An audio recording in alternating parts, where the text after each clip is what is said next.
Gas is high, food is high, rent is high. People don't know how they're going to survive. And while we're going through all this, the politicians are sitting on top of their thrones just watching us.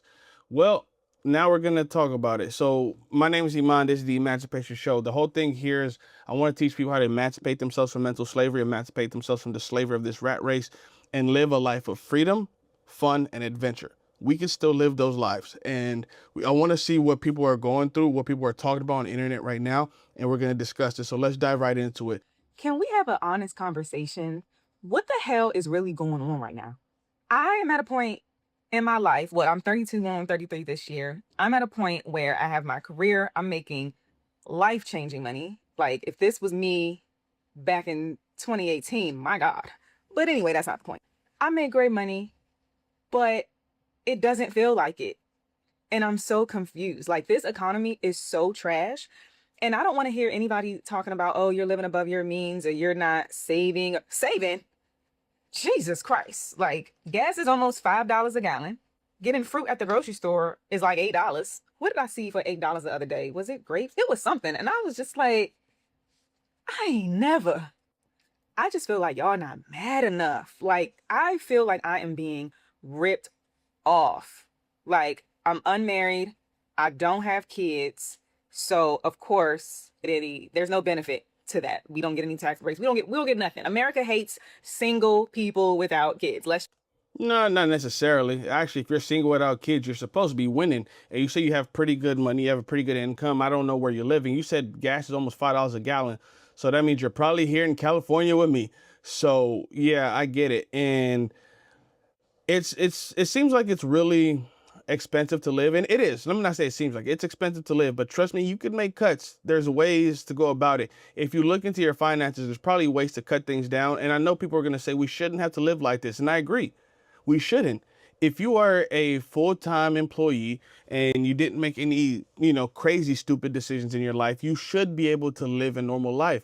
But when nobody feels like they can get ahead, we have to start looking at what is the problem here. What is going on in America where people who even have good degrees, good jobs, they live a decent lifestyle. What is going on in the world to where nobody feels like they can afford anything? People are going to start to get angry. And when people get angry, the people in power are in danger. just say that. But seriously, something has got to give. Like I am so tired. I'm tired of this. How are y'all doing it? I feel like no matter how much money you make, we all just trying to survive right now. Yeah, like How is everyone affording life? Real question. How are you guys doing it? Because my daycare costs the same as our mortgage, which is just wild to me. And I had a crash out earlier today just about how like really expensive everything really truly is. And I just don't know how you guys are doing it. So I have a corporate 6-figure job. I should be able to afford life. We're not doing anything wrong. Just life is expensive. And I'm the breadwinner in my household. There's this like constant stress. Like, Why did you have to mention the fact that you were the breadwinner? I can already see what kind of household this is. I kind of know why this household's failing. Looks like the leadership is weak there, but let's continue. hanging over my head all the time of you got to make more to provide for your family, especially in this day and age. And it's wild because at the same time, I'm stuck in these corporate handcuffs and I am going through burnout. I don't want to continue doing this. I have like the mental load hanging over my head. I'm trying to be a good mom, let alone like a good wife, daughter, sister, friend, which I'm failing at all of those things, I feel like. And if you have any tips or tricks of how you're getting through, we'd love to connect on them because it's wild. Tip number one, downsize your life. You have a corporate 6-figure job. If your daycare okay, hold on. You have daycare. You're the breadwinner. So I'm assuming based on the fact that you have childcare, that means he works too. So let's say if he even makes 40,000, right? So that means at minimum, you guys are probably making about $140,000 a year. If your childcare is as high as your mortgage, it might make more sense to downsize to where you guys live in like a 2-bedroom apartment and the man just stays home and takes care of the kids. It's that simple. It don't gotta be complex. It's sometimes not about making more. It's about being okay with less. And less doesn't mean worse. Less doesn't mean you have to live in poverty. You can live in a decent 2-bedroom apartment. You and your husband have a room. Your kid has a room. And since you are the breadwinner, you can still go to work and he can make sure that the kid is nice and safe. And then when the kid is of school's age, then he can go back to work a full-time job, and then you guys will be all right. It's simple. It's not easy. So because you're going to have to get away from this lifestyle you think you deserve, because at the end of the day, nobody really deserves anything in this world. But you're going to have to get away from this lifestyle that you think you're supposed to live and live a lifestyle that makes more sense. It makes more sense. Like if I had a wife and kids and I was spending just as much on mortgage as I did on childcare, I would tell my wife, we're going to downsize our life. You're going to stay here and take care of the kid, and I'm just going to work. We're going to have less money, but since we have less expenses, it's going to be a net positive at the end of the day.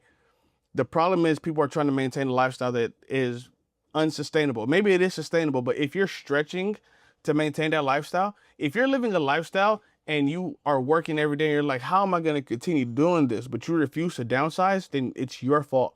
You're the problem. The system is rigged, but the worst thing you can do when the system is rigged is be your own worst enemy. Hey guys, I just saw someone online say that they know somebody that is charging $1,000 a month to rent a room. A room, not even a little apartment, a room. And she was, going on about like, what are we going to do? The economy is crazy. And I just wanted to share one idea because we are living it. And that is to move down with me. Rent your house out if you have one. That's what we did. And we got this apartment. And so that helped offset our costs. Now, believe it. Boom. Boom. She did it right. And like I've told people before, and I'm going to leave my video down below of living in a studio apartment. Not every studio is a goddamn box. This is a very nice looking studio apartment. Very nice looking studio. And she's saving money. And she was able to rent out her house. Now, I know a lot of you guys are not going to be able to do that, but you can live in a studio and be comfortable. Downsize your life. She was smart. They downsized and they hopefully, I'm gonna watch the rest of the clip. Hopefully she's living a little bit better now, but she did say it was able to offset her costs.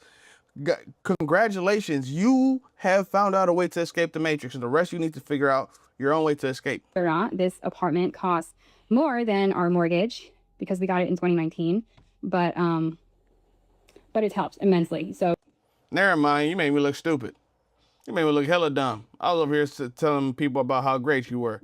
You got a studio apartment that was just as much as your mortgage? What the hell? What was the point then? now we can put food on the table and we can save for a better future because we're going to build on our land eventually. And yeah, that's the whole point of being here. This is a stepping stone to where we want to get to.